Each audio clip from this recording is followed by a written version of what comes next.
alegria, este é o motivo da nossa emoção. E se não bastasse no céu, nós ainda somos cidadãos.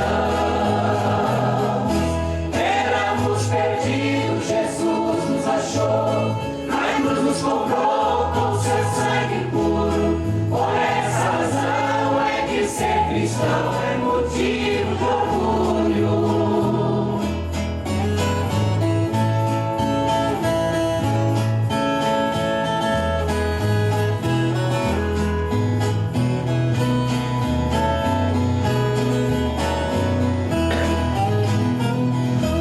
Em todo lugar onde a noiva está, Deus está presente.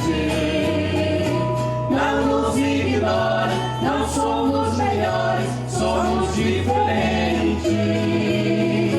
Contra principados, contra potestades, é a nossa guerra.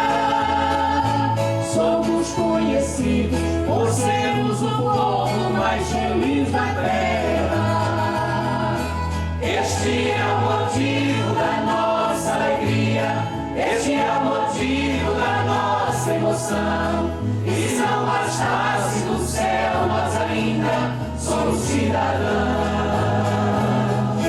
Éramos perdidos, Jesus nos achou, na cruz nos comprou com seu sangue puro. Por essa razão é que ser cristão é motivo de orgulho.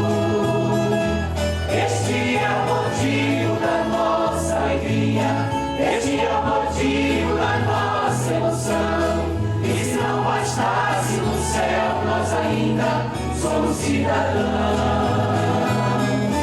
Éramos perdidos, Jesus nos achou, na cruz nos comprou com seu sangue puro. Por essa razão é que ser cristão é motivo de orgulho. Por essa razão é que ser cristão é motivo de orgulho.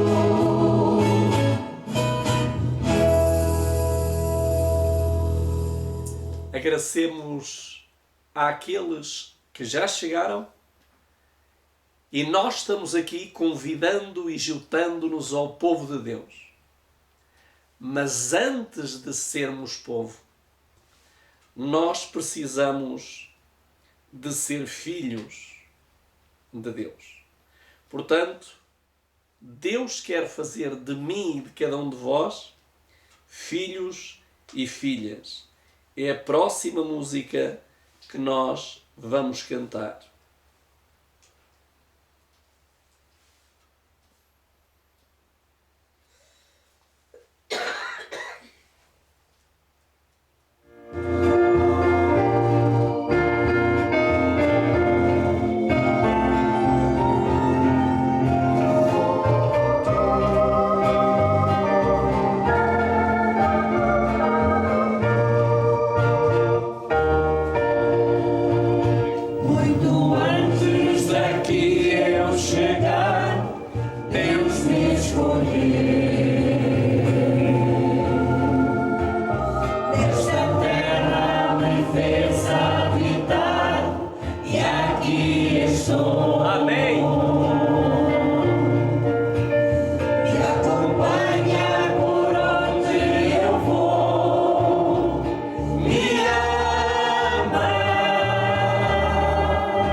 De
O Deus que deve ser adorado em espírito e em verdade.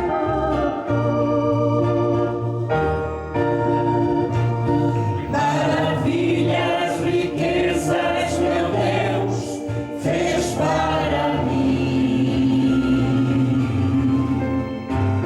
Fez a terra, o céu, fez o ar, tudo para mim. Fonte eterna, divina de amor, com sangue me comprou, trouxe e deu o reino celestial. Nesse Deus tenho fé, tenho amor que me traz poder. Um poder que transforma meu ser, faz-me forte e vencível. Grande amor de Deus, oh amor de Deus, eu sou feliz, Deus me fez filho seu. Aleluia, aleluia, aleluias ao Deus que me fez um filho seu. Aleluia, aleluia, reino de Deus, um reino celestial.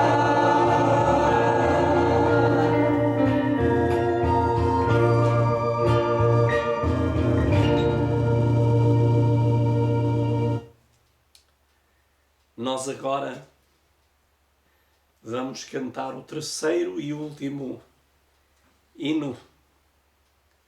E se formos sinceros com aquilo que vamos dizer, é uma grande alegria para o nosso Deus. Vamos então cantar uma música que não é muito conhecida, mas queremos também torná-la conhecida. Ela chama-se Escudo. Vamos então cantar essa música que tem por título Escudo.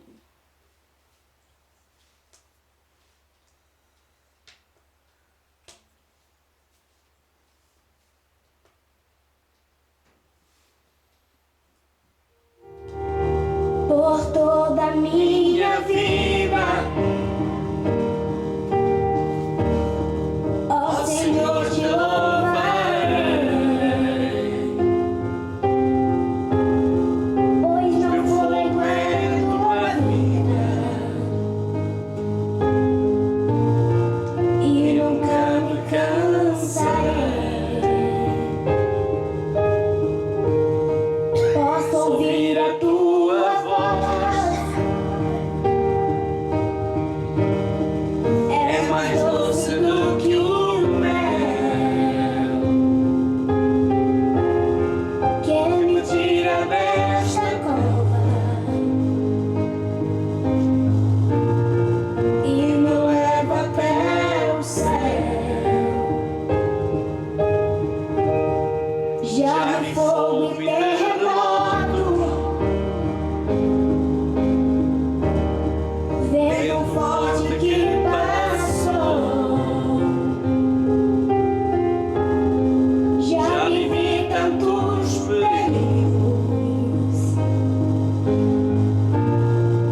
que assim seja e que aquilo que nós transmitimos pelas nossas cordas vocais que seja uma promessa real é entregue nas mãos do nosso Deus. Vamos então orar, pedindo-lhe que nos venha conduzir neste encontro de amigos e amigos de Deus.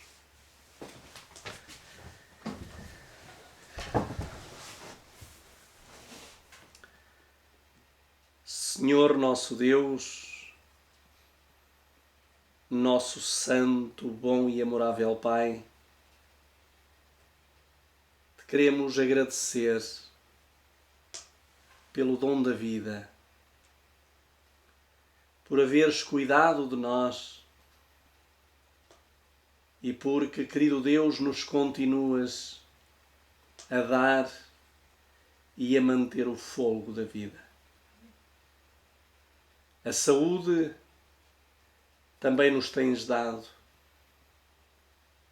e também a alegria, Senhor, de podermos no final de mais este dia te agradecer por tantas e tantas bênçãos que recebemos. Amorável Pai, nós queremos que nos ajudes e que nos dês forças para que, tal como nós acabamos de cantar, por toda a nossa vida te louvaremos, não apenas de lábios, mas que te possamos louvar com uma vida de entrega, verdadeira obediência e testemunho.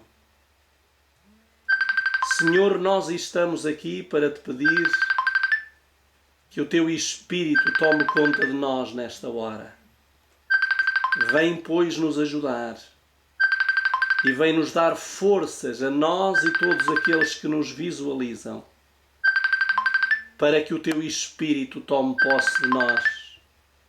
Em nome de Jesus. Amém.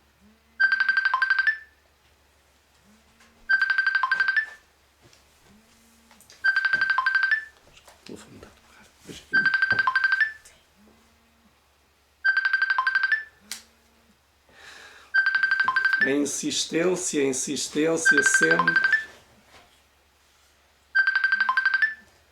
Alguém terá que desistir.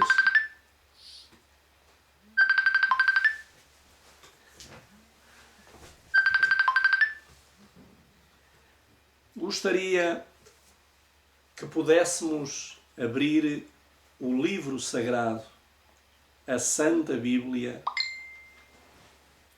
no capítulo 2 da segunda carta aos Tessalonicenses.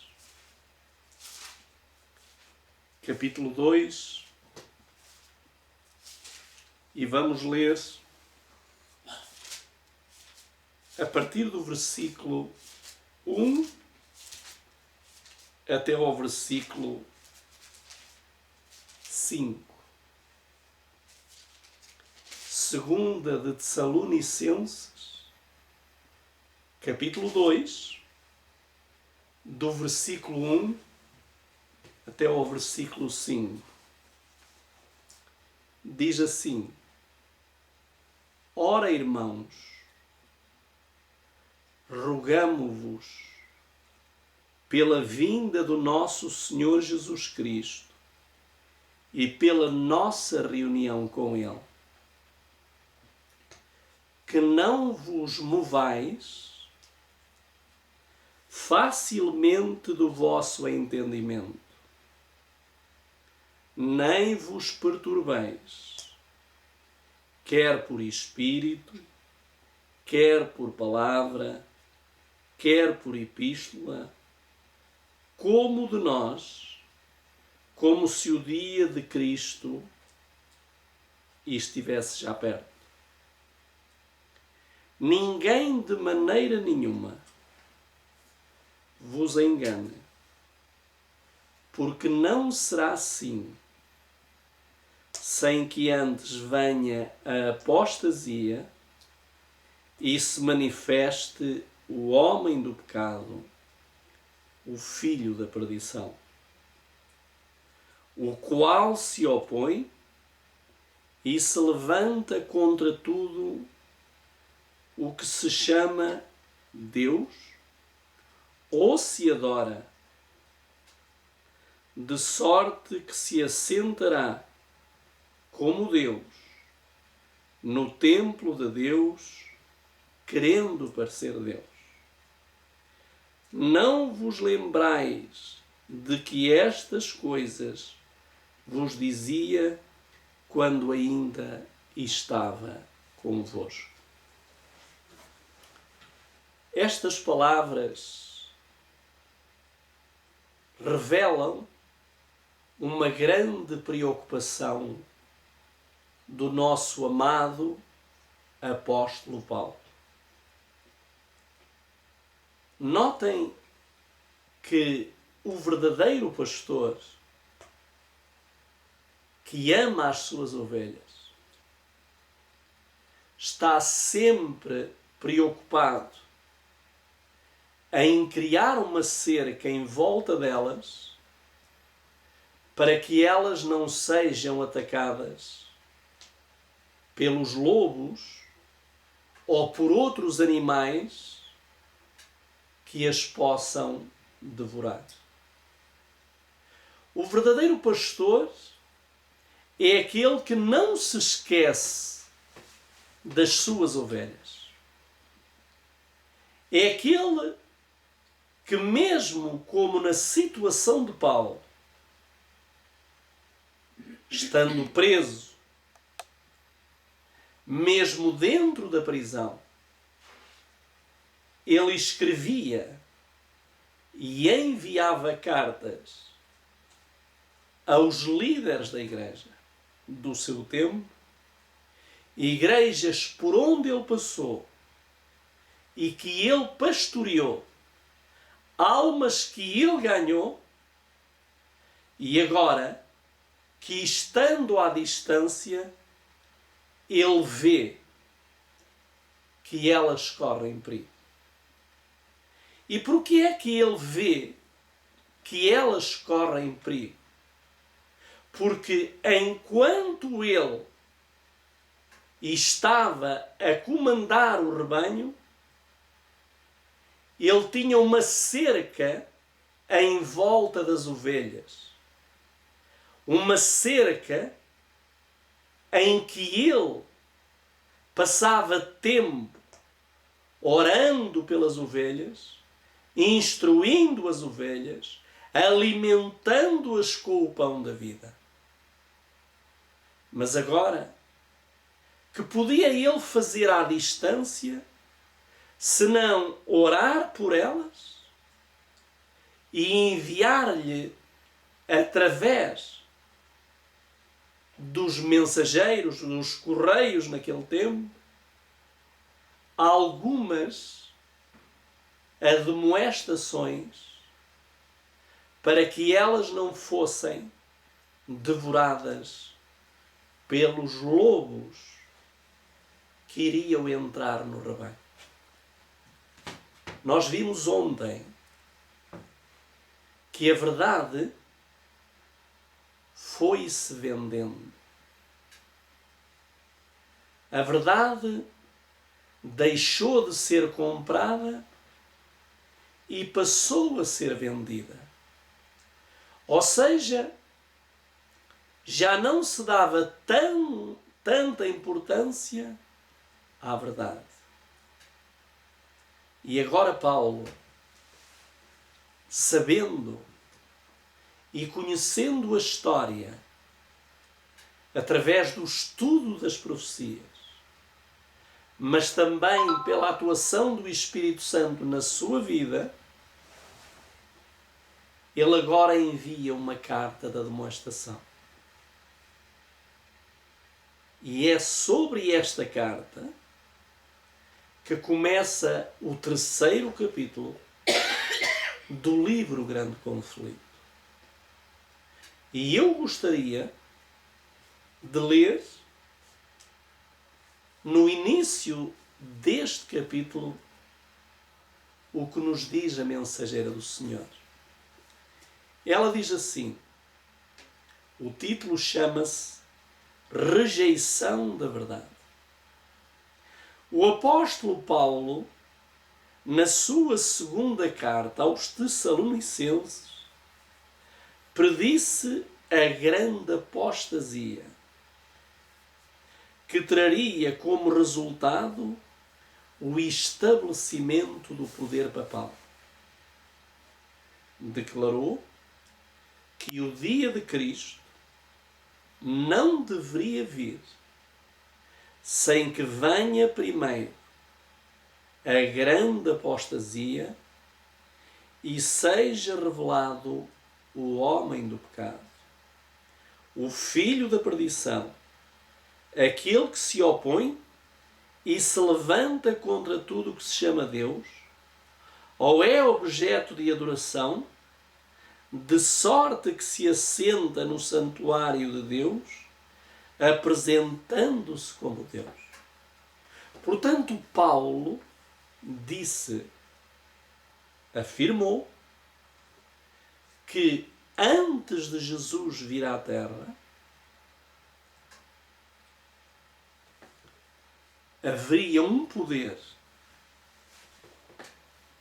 que iria aparecer na Terra,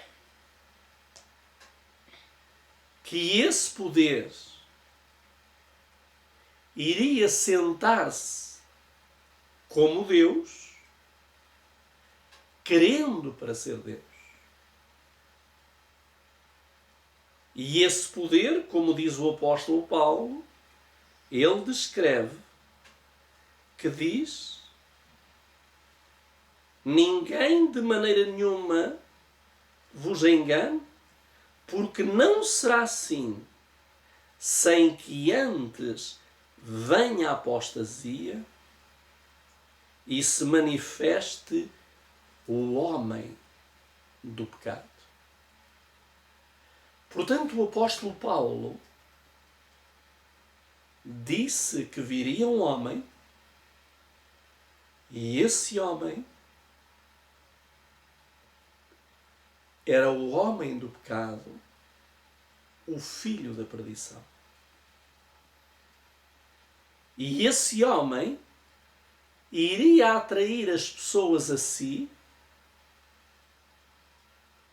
e as pessoas iriam olhar para ele e iriam idolatrá-lo como se ele fosse Deus. E Paulo disse uma coisa muito interessante. Ele disse assim: que não vos movais facilmente. O que é que quer dizer mover? Mover é mudar de sítio ou mudar de posição ou mudar de opinião. O mover tem que ver com uma mudança ativa. E Paulo diz: não vos movais facilmente. E isto ele falou há 2000 anos atrás. Mas hoje nós conseguimos ver, conseguimos aperceber e conseguimos visualizar no mundo, caminhando por este planeta, o homem do pecado. E quem é o homem do pecado? A mensageira do Senhor não deixa dúvidas.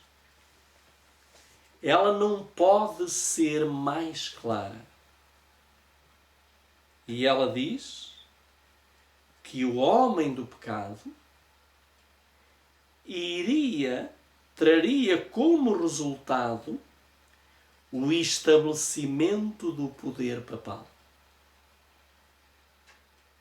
Portanto, Paulo disse que viria um poder que seria instituído, e esse poder começou no ano 538. Começou a mostrar a sua valentia e começou a levar as pessoas a moverem-se daquilo que os apóstolos haviam ensinado. Começou a mover as pessoas da verdade que havia sido deixada por Jesus e confirmada e apresentada pelos discípulos e pelos apóstolos, dos quais Paulo fez parte.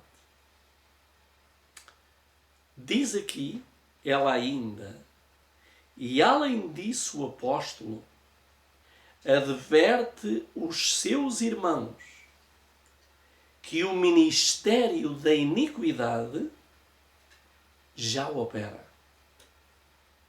Já naqueles tempos, ele viu que se insinuavam na igreja erros que preparariam o caminho para o desenvolvimento do papado. O apóstolo São Paulo começou a ver que os líderes religiosos e mais tarde o povo começaram a ceder nos princípios. Aquilo que era verdade começaram a pôr de lado, e aquilo que era idolatria começaram a introduzir, misturando com a verdade. E fizeram uma mistura do erro com a verdade. Porém, Paulo disse, e aquilo que ele disse é para os nossos dias. Diz-nos aqui, o qual se opõe, o tal homem do pecado, e se levanta contra todo o que se chama Deus, ou se adora, de sorte que se assentará como Deus no templo de Deus, crendo parecer Deus. Existem muitos homens na terra, homens demónios, que as pessoas olham para eles, idolatram-nos, caem-lhe aos pés, fazem tudo aquilo que eles querem, entregam-lhe tudo aquilo que eles pedem, porque essas pessoas, para eles, são verdadeiros, passo a expressão, deuses. Eu conheço alguns que andam por aí pregando na terra. Conhecemos um Edir Macedo, conhecemos um Benuíno, conhecemos o homem do chapéu, o Valdemiro Santiago, conhecemos o Eugenor Duque, pessoas que fazem deles deuses. Eu ainda ontem vi, numa das igrejas deste demónio Esnorduque, em que a mulher dele estava a dizer que para se receberem agora a bênção da Páscoa tinham que dar uma oferta no mínimo de 40 reais. E quando ela disse quem estava disposto a dar 40 reais, centenas ou milhares de pessoas levantaram as mãos dizendo: pronto, nós estamos aqui. Mas, queridos amigos, o verdadeiro Filho de Deus não é aquele que procura tirar a lã das ovelhas. O verdadeiro Filho de Deus é aquele que procura ajudar a ovelha.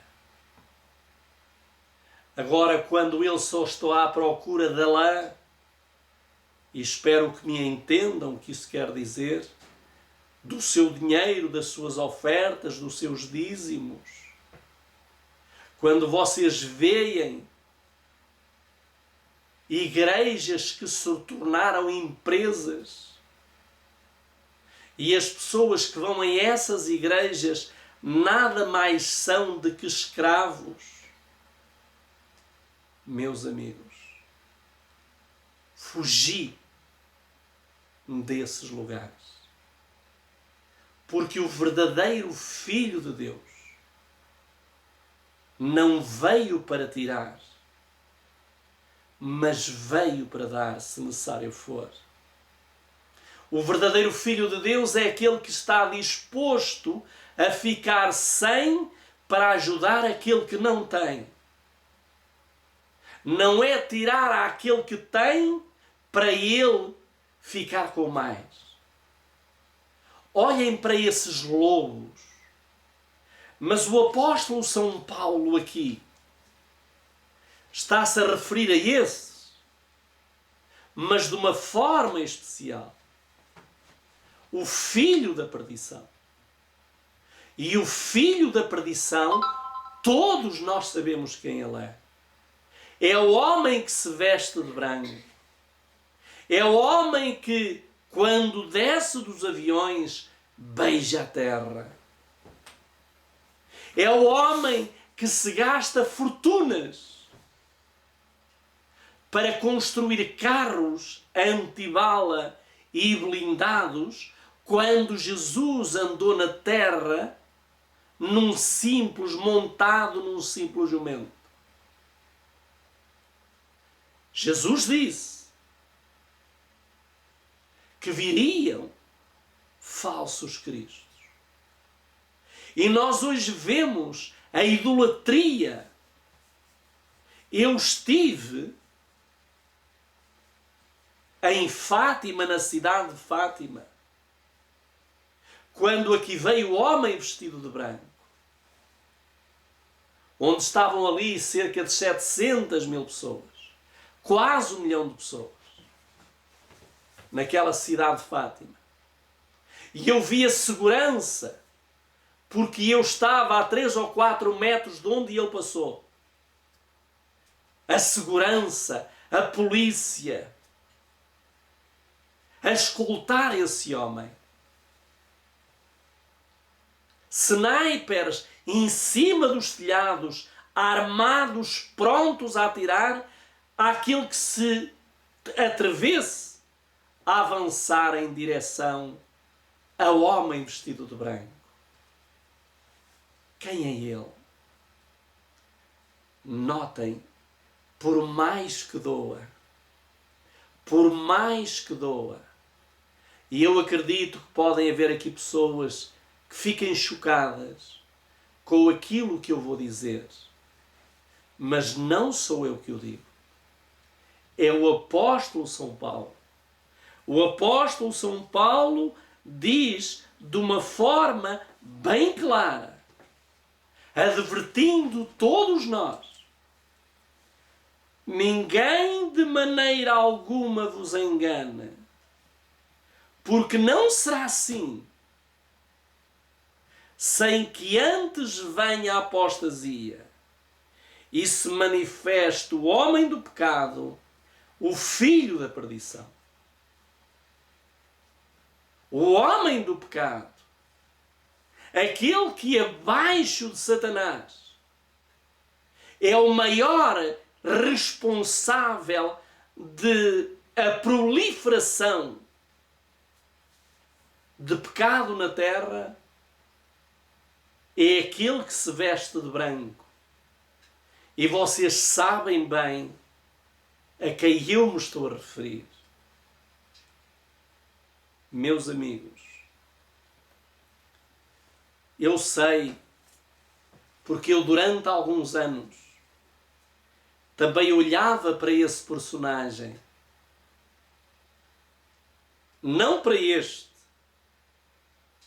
para outros que o antecederam. E eu, desde que me conheço, lembro-me de dois: João Paulo II e Papa Paulo VI. E aquele que morreu também, que apenas teve 32 dias ou 33 dias, porque ele não queria ser aquilo que estes estão vindo a ser. E notem o que diz a mensageira, o que diz o apóstolo Paulo. Este homem do pecado, que as pessoas ouvem, que as pessoas se curvam, que as pessoas ajoelham aos seus pés. Ele vai estar aqui agora, no ano, acho que é, creio, se não estou enganado, ele vai vir aqui a Lisboa. Ou no final deste ano, posso estar agora equivocado, porque isto com a pandemia mudou muito, mas eu acho que é o final deste ano. Ou no ano que vem, é 2023. Notem o que diz o apóstolo Paulo, o qual se opõe e se levanta contra tudo o que se chama Deus. Reparem que esse alguém desafiou Deus, porque Deus criou uma lei de 10 mandamentos.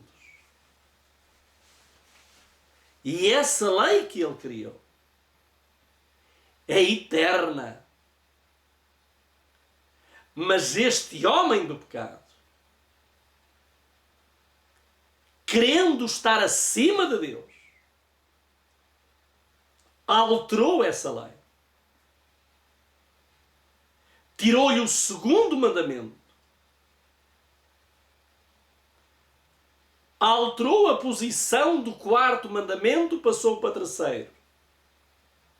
E dividiu o 10º em 2. Tirou um, dividiu um para fazer 10. E deitou o dia, o único dia. Nós temos 1 milhão de euros guardado para a primeira pessoa que nos mostre na Bíblia e pela Bíblia que há outro dia santo a não ser o sábado. Há 1 milhão. Esse milhão já está guardado há 5 anos. Ainda não houve ninguém que provasse pela Bíblia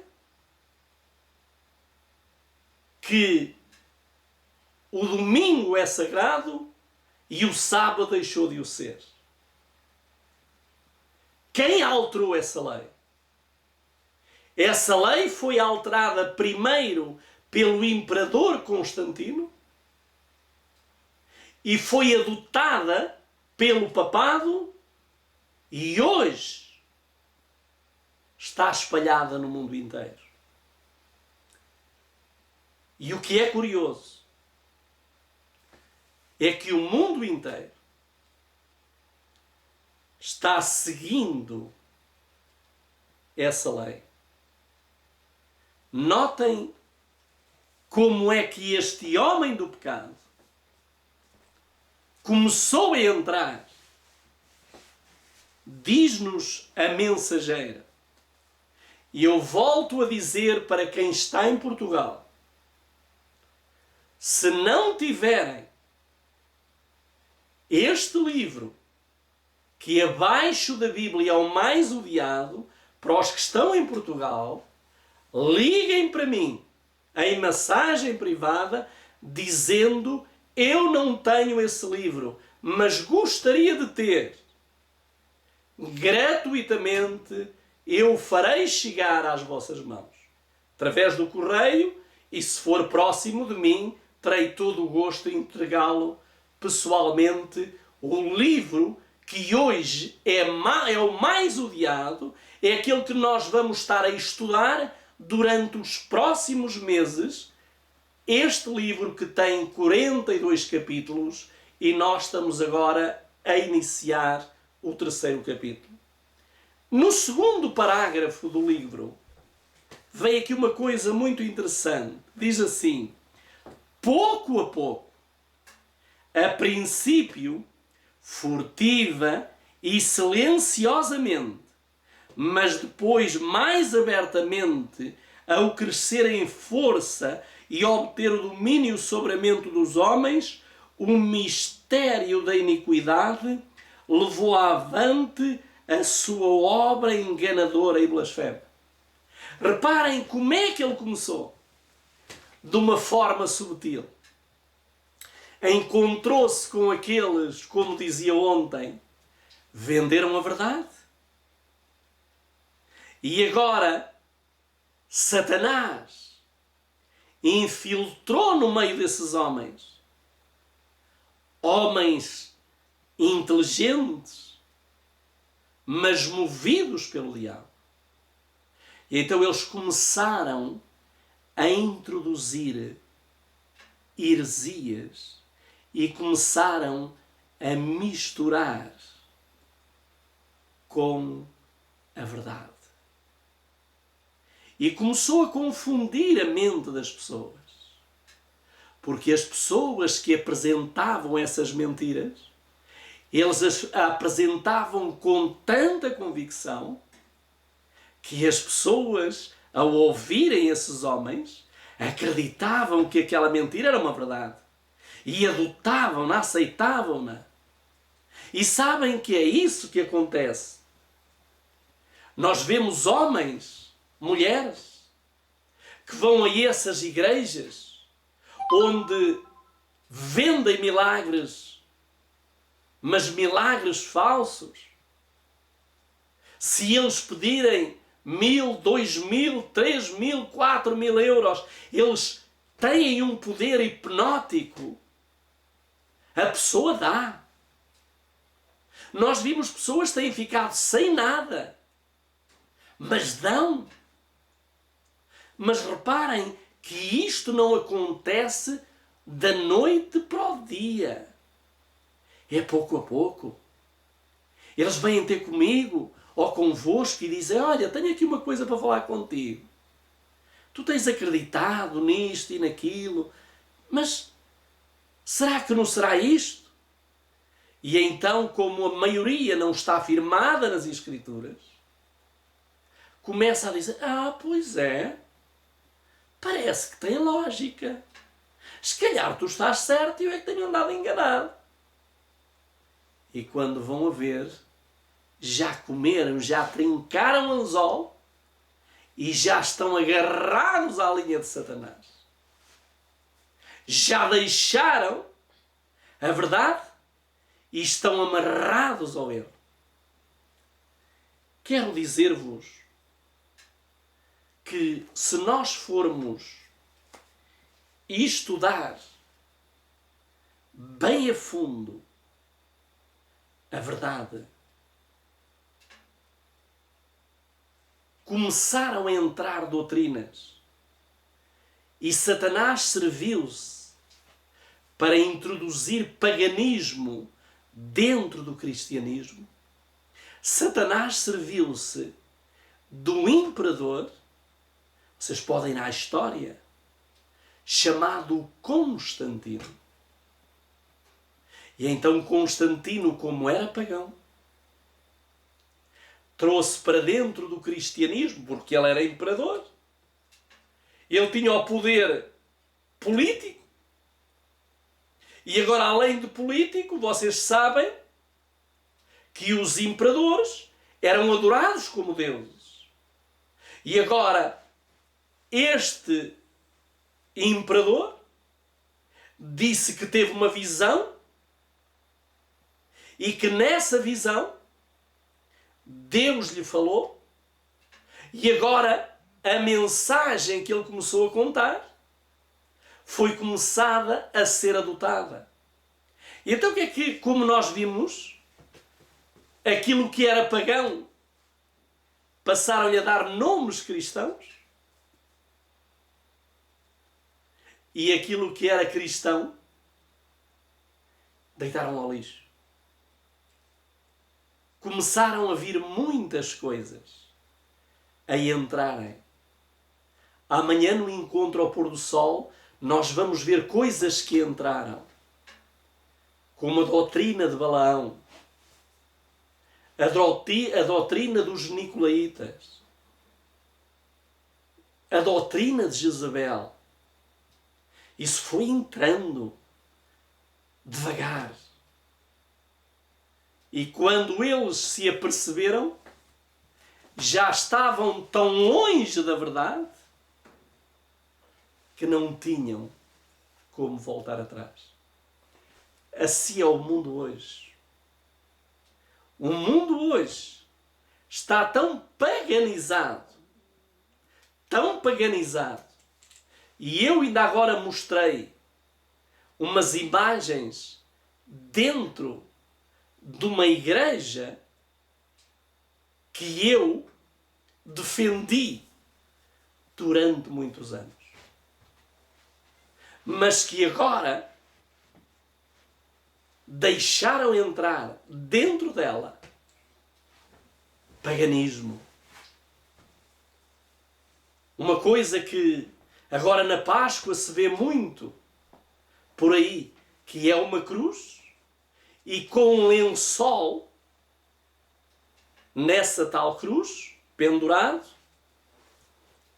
com duas pontas para baixo e a fazer um M de Maria. E as pessoas estão a adorar aquilo. Só que as pessoas simples não sabem que aquilo estão a adorar um Deus pagão.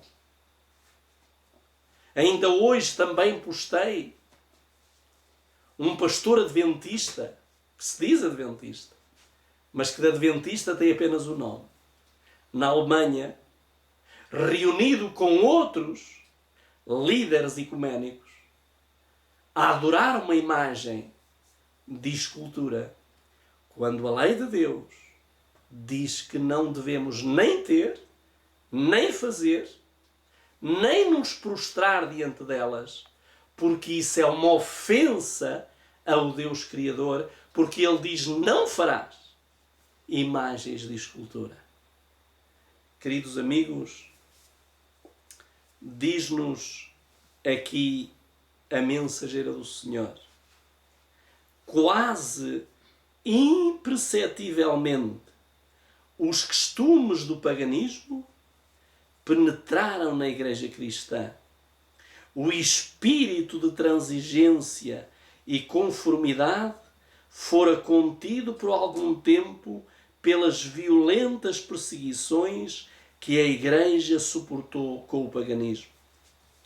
Portanto, vimos o que é que fez a igreja, neste caso a Igreja Católica. Sabem, para aqueles que não conhecem muito da história da religião, A Igreja Católica vendia aquilo que eram as indulgências. E o que era uma indulgência? Uma indulgência era algo que eu comprava por uma quantia de dinheiro à Igreja para eu cometer um pecado. Imaginem que eu agora queria ir roubar uma casa, assaltar uma casa. Então a Igreja Católica tinha uma chamada indulgência que quem comprasse essa indulgência já estava livre desse pecado do roubo.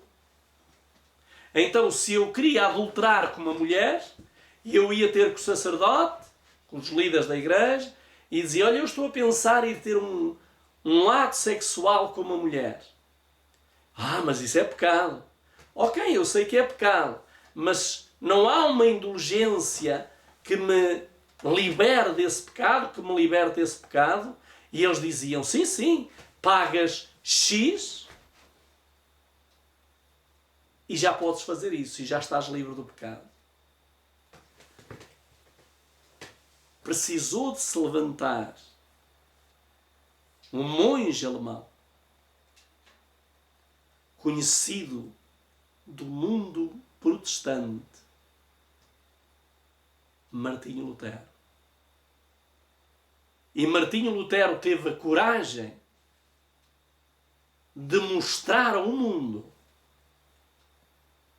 que o perdão não se alcança por indulgências, mas o perdão só se alcança por meio de Cristo Jesus. A única forma de sermos perdoados é através do sangue de Jesus.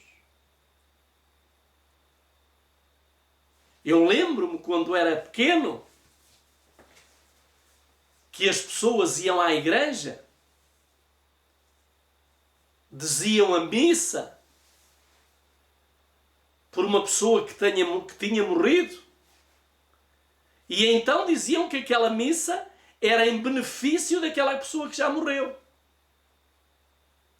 E a gente acreditava naquilo, pagava-se.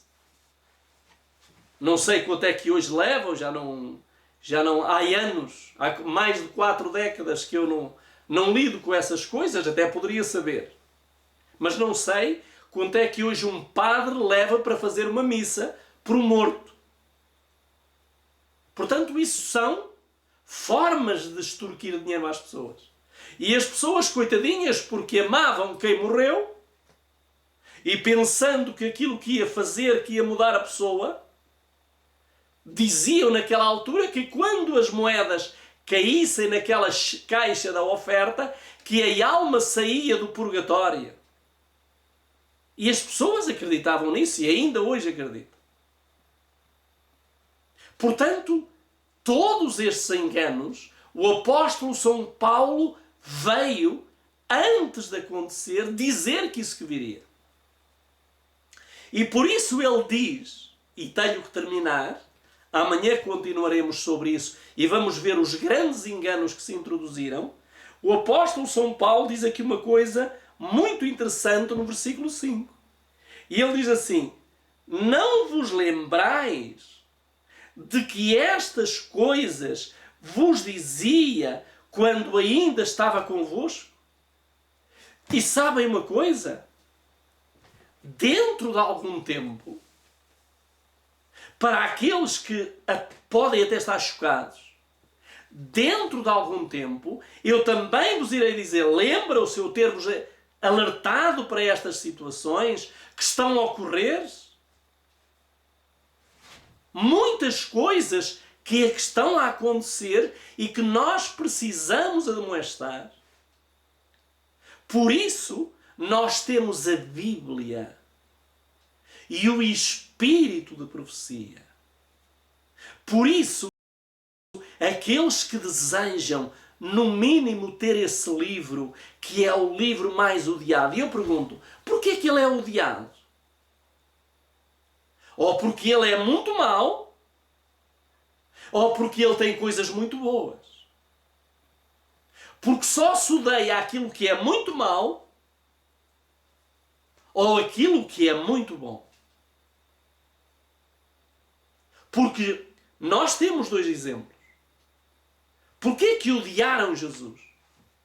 Porque ele era muito bom. Porquê que as pessoas odeiam Satanás? Aqueles que conhecem as obras dele. Porque ele é muito mau. Então só se pode odiar o que é muito bom ou o que é muito mau. E quero-vos dizer que este livro, O Grande Conflito, e que eu estou disponível a dar a quem não tem, basta mandar-me uma mensagem privada e eu fazê-lo chegar pelo correio, de uma forma gratuita, não tem que pagar nada, o único preço é apenas ler e acompanhar-nos no estudo deste livro. Porquê que este livro é tão odiado?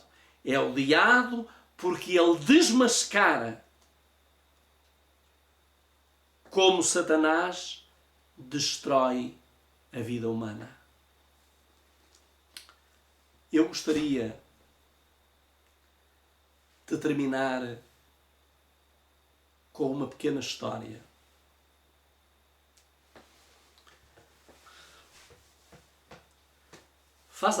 Faz alguns anos,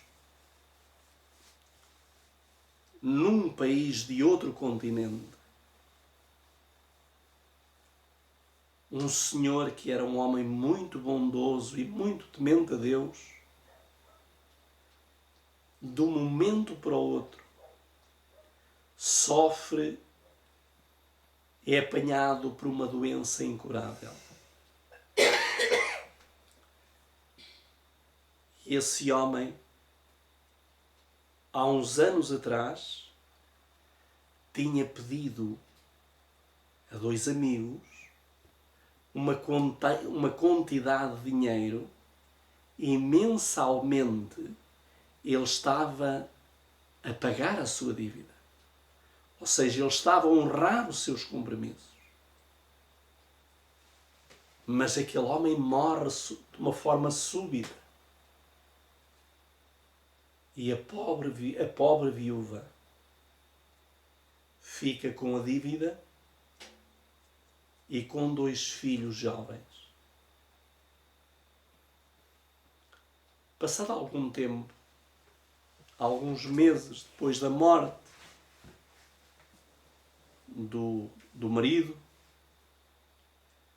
aquela pobre senhora, aquela viúva, foi visitada por aqueles dois senhores, credores, a quem o marido havia pedido aquele dinheiro. E eles, como agora ela não estava a regularizar a dívida, eles foram ter com ela e disseram-lhe: minha senhora, você tem que continuar a pagar a dívida, porque você sabe que o seu marido nos ficou a dever esta quantia, lá lhe falou a quantia de dinheiro, uma quantia elevada. E ela virou-se para eles e disse-lhe: tenham compaixão de mim. Eu não tenho como pagar a dívida. Os meus filhos precisam de alimento, precisam de comida. E eu não tenho como pagar a dívida. E eles disseram: minha senhora, isso é um problema seu. Nós exigimos que aquilo que nos pertence nos seja devolvido. E nós vamos lhe dar 3 meses para começar a pagar a dívida. Continuar a pagar a dívida. Para aquela mulher aquilo foi um sufoco. Porque os dias passavam e ela sabia que aqueles homens agora não eram os mesmos. Ou seja, não tinham a mesma forma de lidar com ela como lidavam com o seu marido. Os 3 meses passaram. E ela não pôde pagar a dívida. E então eles foram ter com ela e disseram: minha senhora, como a senhora não pagou a dívida, nós vamos meter uma ação em tribunal contra si. E corre o risco de não só pagar a dívida, mas de nós exigirmos os juros até ao último cêntimo desse dinheiro. Fazer o quê? Ela virou-se para eles e disse-lhe: eu não posso fazer nada, vocês façam o que quiserem, porque eu não tenho como pagar. O processo foi metido em tribunal, a ação foi metida em tribunal, e passados alguns meses, aquela mulher foi chamada pela primeira vez ao tribunal. Mas quem a chamou era um amigo do marido, e esse amigo era advogado.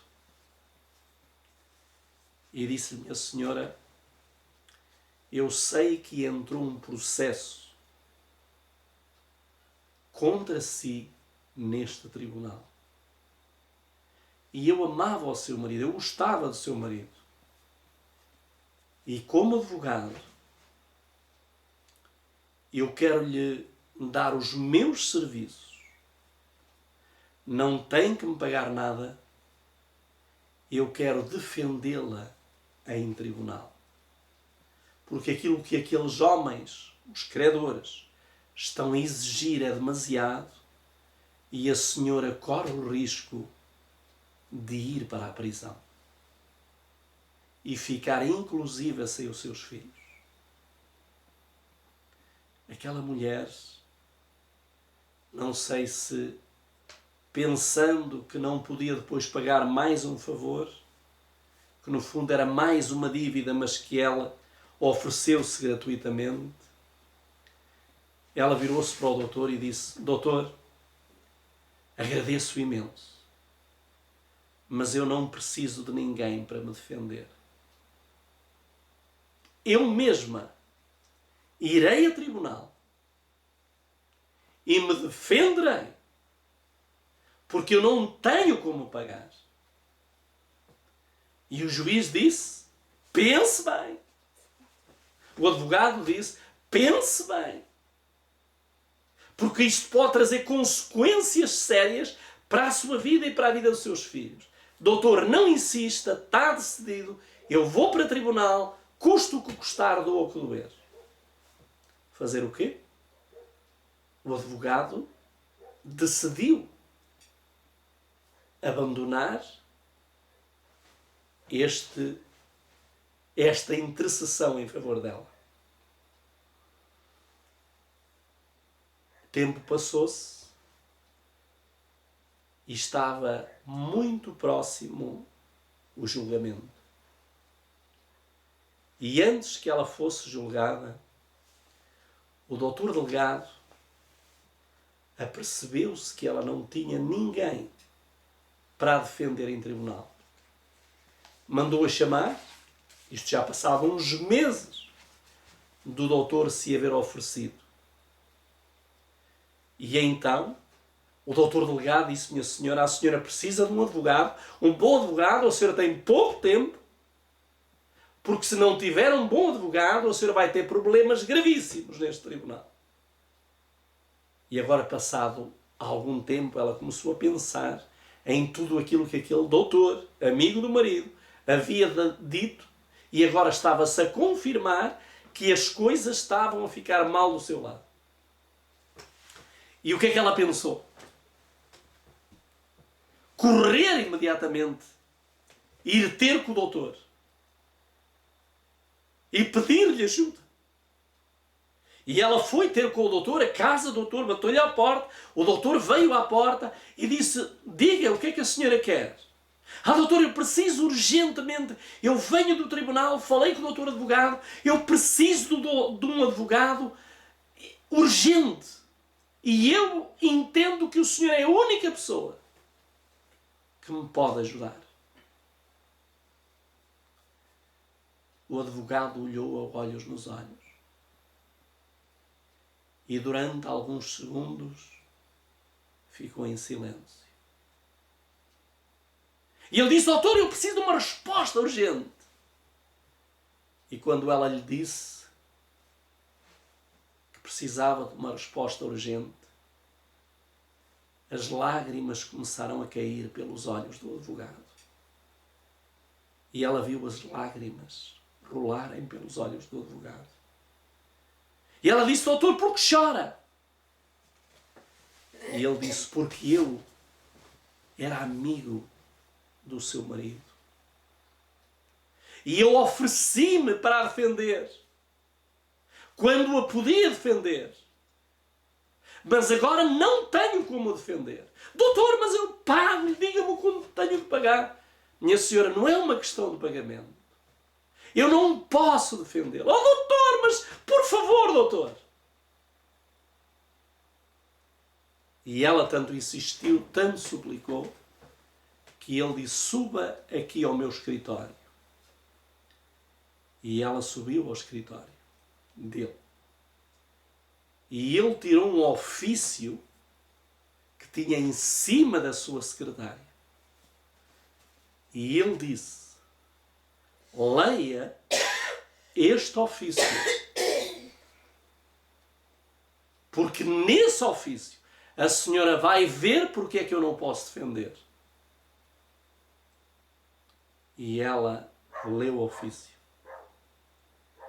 E quando acabou de ler o ofício, chorava ela e chorava o advogado. Porque ela entendeu porque é que ele não a podia defender. Mesmo querendo ela agora remunerá-lo, pagar-lhe. É que naquele ofício estava escrito que ele tinha sido nomeado juiz. Durante estes meses ele estudou e agora tinha sido nomeado juiz daquele tribunal. E seria ele que iria julgar a sua... Portanto, o seu ofício, neste caso. E ele virou-se para ela: se eu tiver que a condenar, condená-la-ei. Porquê é que eu estou a dizer isto? Porque Jesus há muito que nos anda a dizer: eu quero ser teu advogado, eu quero te defender. E nós orgulhosamente dizemos: eu não preciso. Mas muito em breve, quando nós virmos, e preparem-se para aquilo que vão ouvir aqueles que ouvirem no próximo sábado, quando Deus grita, será o tema do próximo sábado. Quando Deus gritar, vai haver muita gente que vai cair de joelhos aos pés de Jesus e vai dizer: Jesus, ajuda-me, ajuda-me. E Jesus vai dizer: não, eu agora sou juiz. E se tiver que te condenar, vou-te condenar. Que Deus nos ajude. Deus nos ajude a não nos deixarmos enganar. Compremos a verdade e não a vendamos. Vamos orar.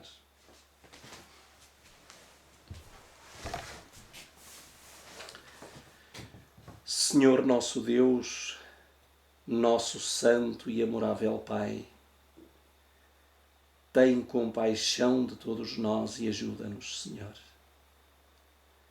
Ajuda-nos para que estejamos atentos a toda esta apostasia que entrou dentro do cristianismo. Querido Deus, o cristianismo hoje está misturado de paganismo.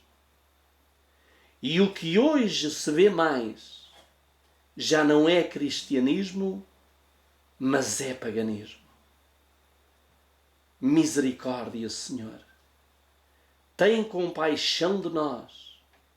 Abre os nossos olhos e ajuda-nos a aceitar hoje mesmo Jesus como nosso advogado, para que Ele nos defenda no reino dos céus, no tribunal divino, que Ele esteja ali a pleitear em nosso favor. Querido Pai, toma conta de cada um de nós, abre os nossos olhos e ajuda-nos a tomar as mais difíceis decisões da nossa vida, que é cortar com o pecado e seguir uma vida com Jesus. Abençoa todos aqueles que nos visualizam. Não só aqueles que nos visualizam, mas também a família que eles representam. Fica conosco, em nome de Jesus. Amém.